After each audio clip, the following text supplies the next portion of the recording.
Welcome to V power news బులెటిన్ల ముందుగా headlines. ఆదోనిలో నిన్నటి రోజున తల్లి కాంగ్రెస్, పిల్ల కాంగ్రెస్ మరియు పిచ్చుక పార్టీలు నిర్వహించిన రౌండ్ టేబుల్ సమావేశంలో కాంగ్రెస్ నాయకుడు దేవిశెట్టి ప్రకాష్ సమావేశంలో మాట్లాడుతూ ప్రధానమంత్రి నరేంద్ర మోదీ గురించి చేసిన అవాస్తవ, బాధ్యతారహిత వ్యాఖ్యలను భారతీయ జనతా పార్టీ తీవ్రంగా ఖండిస్తోందని బీజేపీ ఆదోని సెంట్రల్ మండల అధ్యక్షులు తోవి నాగార్జున అన్నారు. దేశంలో ధరల పెరుగుదల వంటి అంశాలపై చర్చించడం ప్రతి రాజకీయ పార్టీ హక్కే అయినప్పటికీ వాస్తవాలను వక్రీకరించి దేశ ప్రధానమంత్రి నాయకత్వాన్ని కించపరచడం ప్రజలను తప్పుదోవ పట్టించే ప్రయత్నమేనని ఆయన విమర్శించారు. మోదీ నాయకత్వంలో దేశ భద్రత, మౌలిక సదుపాయాలు, సంక్షేమ పథకాలు, విదేశాంగ విధానం మరియు ఆర్థికాభివృద్ధి రంగాల్లో ఎన్నో చారిత్రాత్మక విజయాలు సాధించబడిన విషయాన్ని దేశ ప్రజలు స్పష్టంగా గుర్తుంచుకున్నారని పేర్కొన్నారు.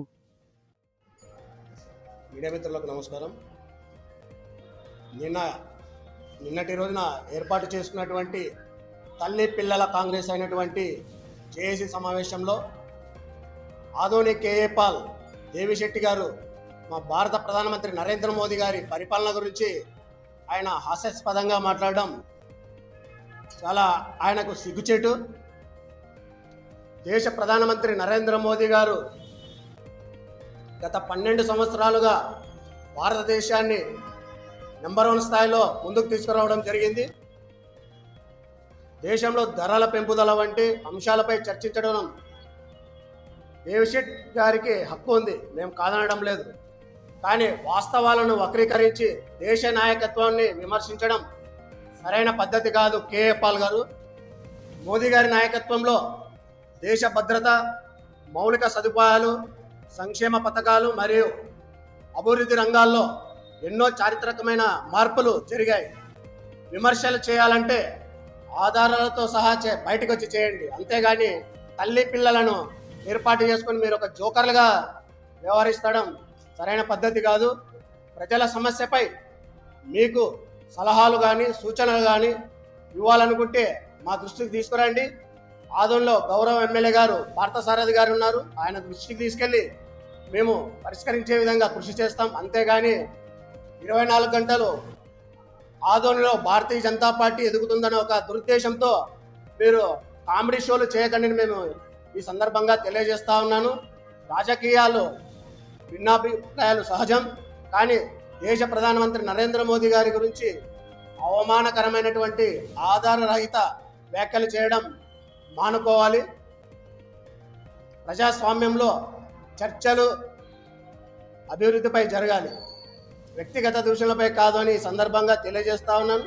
అలాగే దేవిశెట్టి గారు, మీరు ముందు ప్రజలకు సేవ చేయాలంటే మీ వార్డులో ఉన్నటువంటి కౌన్సిలర్గా మీరు ఎన్నిక కావాలి. ముందు మీరు వార్డు కౌన్సిలర్గా పోటీ చేయండి. ఆదోని అభివృద్ధి పైన మాట్లాడాలంటే బహిరంగ చర్చకు సిద్ధం అవ్వండి. నా పేరు నాగార్జున, భారతీయ జనతా పార్టీ ఆదోని టౌన్ సెంట్రల్ మండల అధ్యక్షుడు. మీడియా మిత్రులకు నమస్కారం. నిన్నటి రోజున మాజీ ఎమ్మెల్యే సాయి ప్రసాద్ రెడ్డి గారి నాయకత్వంలో ఒక జేఏసీ సమావేశం జరిగింది. ఆ జేఏసీ సమావేశంలో నాయకులు చాలామంది మాట్లాడినారు. అది జేఏసీ సమావేశం అని వారి దృష్టిలో చెప్పుకోవచ్చు. భారతీయ జనతా పార్టీ దృష్టిలో అది తల్లి పార్టీ, పిల్లల పార్టీ సమావేశం అని చెప్పని భారతీయ జనతా పార్టీ విమర్శిస్తుంది. మీరు నిన్న ఏర్పాటు చేసిన సమావేశంలో మాన్యశ్రీ నరేంద్ర మోదీ గారి పరిపాలన గురించి చాలా విమర్శలు చేశారు. సరైనటువంటి విషయంలో సోదరులు న్యాయవాది తబరాజు గారు మాట్లాడుతూ సరైన వ్యవస్థ వలన ఏదో నష్టం జరిగిపోతుంది ఈ దేశంలో, మా ఉనికి దెబ్బతింటుంది అనేటువంటి విషయాలు మాట్లాడినారు. సరైన విషయంలో ఈ దేశవ్యాప్తంగా మేము మా నరేంద్ర మోదీ గారు ఏర్పాటు చేసిన విషయాన్ని యావత్ భారతదేశానికి తెలుసు. ఈ దేశంలో భారతదేశం ఏమి సత్రం కాదు, ఎందుకంటే ఎవరంటే వాళ్ళు వచ్చి పొగడానికి భారతదేశం సత్రం కాదు. మేము ఈ దేశ ద్రోహులను, ఈ దేశాన్ని ఉంటూ దేశ వినాశనాన్ని కోరేటువంటి వ్యక్తులను మాత్రమే ఏరివేస్తున్నాం. అది సహజంగా జరుగుతుంది విషయం. మేము ఎప్పుడు కూడా ఈ దేశాన్ని నమ్మిన వాళ్లకు, ఈ దేశాన్ని ధర్మం కోసం పాటుపడిన వ్యక్తులను ఎవరిని కూడా మేము ఈ దేశం నుంచి ఓటర్ లిస్టులు తొలగించినటువంటి దాఖలాలు. ఒకవేళ సరైనటువంటి విషయంలోనే మేము గెలుస్తున్నాము, వేల లక్షల ఓటు తొలగిస్తూ బీజేపీ ఎన్నికల్లో గెలుస్తుందని చెప్పని మీరు చెప్తున్నారు. అది కూడా చాలా తప్పు. ఆదోన్లో యువతకు, కార్మికులకు, కర్షకులకు, రైతులకు, మహిళలకు ఏదైనా గొప్పగా చేసినటువంటి విధానం ఏమైనా ఉందా? ఈ 15 సంవత్సరాలు ప్రభుత్వ పరిపాలన లేదు. కానీ కేవలం పార్థసారథి గారు వచ్చి ఒక బీసీ అభ్యర్థిగా ఎన్నికల్లో 28 రోజుల్లో గెలిచి 2 సంవత్సరాల పరిపాలనలోనే మీరు ఓర్చుకోలేకపోతున్నారే. ఏదో జరిగిపోయింది, ఏదో జరుగుతుందని చెప్పని అంటున్నారే. ఒకవేళ ఏదైనా తప్పు జరిగితే మీరు ప్రశ్నించడానికి అధికారం ఉంది. కానీ ఆయనకు 2 సంవత్సరాల సమయం ఇచ్చే ఇది చేయలేదు, అది చేయలేదు, అవి కావాలా, ఇవి కావాలని కొంతమంది కొరకు కోరుతున్నారే. 15 సంవత్సరాలుగా శాసనసభ్యులుగా ఉన్నటువంటి పెద్దలు మరి అతనికి ఈరోజు మీరు ఒత్తాసు పలుకునే విధానం సరిగా లేదని తెలియజేస్తారు. ఏదైనా నిజంగా అంటే ప్రజా సమస్యల పైన ప్రజాక్షేత్రంలో పోరాటం చేసేది ఉంది అంటే భారతీయ జనతా పార్టీని ఒంటరిని చేసి పోరాడాలని తప్ప కేవలం ఆదోని నియోజకవర్గంలో బీజేపీ అభ్యర్థి గెలిచినందుకే బీజేపీని ఒంటరి చేయాలని చెప్పని ఎన్ని ప్రతిపక్ష పార్టీలు ఏకపై రాజకీయం చేస్తుంది. నిజంగా మీకు క్షేత్ర పరిధిలో అంత పలుకుబడే ఉంటే 18 ఓట్ల పైచిలుకుతో ఎందుకు గెలిపిస్తారు? ఈ ప్రాంత వ్యక్తి కాదు, ఈ ప్రాంతంలో యుద్ధమాల ఏమీ జరపలేదు. కానీ ఎంత వ్యతిరేకత ఉంటే 18,000 ఓట్లతో పార్థసారథి గారిని గెలిపిస్తారు. మీరు ఏదన్నా ఉంటే మా ఎమ్మెల్యే గారి దృష్టికి తీసుకురాని సమస్యను పరిష్కరిస్తామని అనేక సార్లు తెలియజేసాం. ఇప్పుడు కూడా మేము చెప్తున్నాం. కేవలం ఎవరినో మేము బయట వ్యక్తులను ఎందుకు అంగీకరిస్తామండి? ఈ భారతదేశ ప్రతినిధులు ఈ ప్రాంతంలో జీవితం చేసేందుకు వాళ్ళకి మేము గౌరవిస్తాం. ఎవరో పాకిస్తాన్ నుంచి వచ్చి మాకు ఆధార్ కార్డు ఇవ్వండి, ఓటర్ కార్డు ఇవ్వండి, లేకుంటే బంగ్లాదేశ్లో వలసవాదులు వచ్చి మాకు ఓటు బ్యాంక్ ఇవ్వండి అంటే ఎందుకు ఇస్తామండి? అందుకే ఇలాంటివన్నీ వేరే వాళ్ళు మేము చేస్తున్నాం. భారతీయ జనతా పార్టీ నిస్సంకోచంగా ఈ విధానాన్ని మొత్తం కంచె వేశామండి. ఈ దేశంలో చుట్టూ కంచె వేశాం. ఏ ఒక్క శత్రువు ఈ దేశంలోకి రాకుండా. నరేంద్ర మోదీ గారు ప్రధానమంత్రి అయిన తర్వాత ఈ దేశం రోడ్లు ఎలాగున్నాయి, ఈ దేశంలో రైల్వే పరిపాలన ఎలాగుంది, ఎలా అభివృద్ధి జరుగుతుందని అంటే ఒకరన్నా మాట్లాడే దమ్ము ధైర్యం మీకు ఉందా? ప్రతిపక్షంలో ఉన్నారు. అయ్యా నిన్న మొన్న కాశ్మీర్లో జరిగినటువంటి విషయంలో మతం ఆధారంగా కాల్చి చంపితే ఏ ఒక్కరి నోరు పెగలేదు. మీ నోట్లలో ఏమైందయ్యా? మాట్లాడడానికి మీకు దమ్ము లేదా? మీరు మాట్లాడితే ఓటు బ్యాంకు ఓట్లు పోతాయి అని సంకుచిత భావంతో బతుకుతున్నారు. మరి ఏం చెప్పాలో మేము మిమ్మల్ని?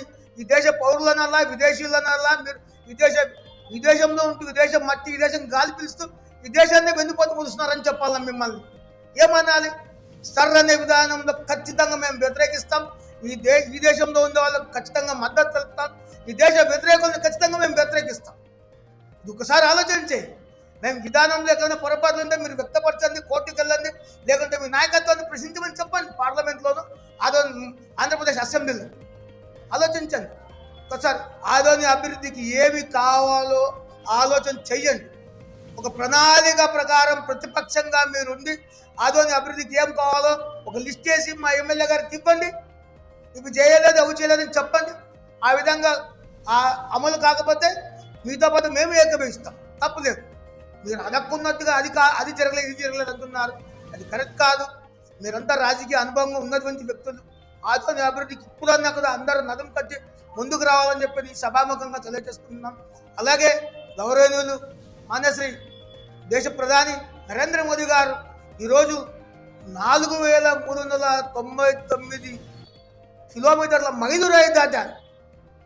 గతంలో అనేక కుట్రలతో పరిపాలించినటువంటి కాంగ్రెస్ ప్రభుత్వానికి నాయకత్వం అయినటువంటి నెహ్రూ గారి యొక్క మైలురాయిని దాటి ఈరోజు ప్రపంచ దిగ్గజంగా నరేంద్ర మోదీ గారు 4,399 రోజుల పరిపాలన సాగించారు. అతి గొప్పగా చెప్పుకునే విషయం ఏంటంటే 13 సంవత్సరాల ముఖ్యమంత్రి, ఒక్క అవినీతి లేదు. 12 సంవత్సరాల ప్రధానమంత్రి, ఒక్క అవినీతి లేదు. మరి దేవశెట్టి గారు చెప్తున్నారు, కాంగ్రెస్ పార్టీ గురించి చెప్తున్నారు. స్కాముల పార్టీకి మీరు నాయకత్వం వహిస్తున్నారు. దేవశెట్టి అన్న ఆలోచన చేయండి. మీరు మా నరేంద్ర మోదీ గారి గురించి మాట్లాడడానికి మీకు అర్హత ఉందా? ఒక్కసారి ఆలోచించమని చెప్తున్నాను. ఎందుకంటే నరేంద్ర మోదీ గారు వచ్చిన తర్వాత బీసీలు రోడ్డుపాలైనారని చెప్తున్నారు. బీసీలు రోడ్డుపాలు కాలేదన్నా. బీసీలు గర్వంగా తల ఎత్తుకొని పోతున్నాం, మేము భారతీయులమని చెప్పి. విదేశాల్లో ఎక్కడికైనా పోతే మా నరేంద్ర మోదీ గారి దేశమా అని చెప్పి అంటున్నారు. ఈ విషయం మీకు అర్థం కావట్లేదు. ఒక్కసారి ఆలోచించండి అండి. బయట దేశాలకు వెళ్తే నరేంద్ర మోదీ గారి దేశం, భారతదేశం అంతా నరేంద్ర మోదీ గారి దేశం అంతగా పరిపాలన చేస్తారు. మీకేమి కనిపిస్తుందో మాకు అర్థం కావట్లేదు. ఎందుకంటే ఒక పెద్దలను నరేంద్ర మోదీ గారి స్థాయి వ్యక్తిని విమర్శించేటప్పుడు ఒకసారి ఆలోచించుకోవాల్సిన భావం ఎంతైనా ఉందని చెప్పి ఈ సభాముఖంగా తెలియజేస్తున్నాను. నా పేరు లోకేష్ కుమార్, సీనియర్ న్యాయవాది, భారతీయ జనతా పార్టీ మాజీ రాష్ట్ర కౌన్సిల్ సభ్యులు. ప్రస్తుతం భారతీయ జనతా పార్టీ జిల్లా అధికార ప్రతినిధిగా ఉన్నాను. ధన్యవాదాలు.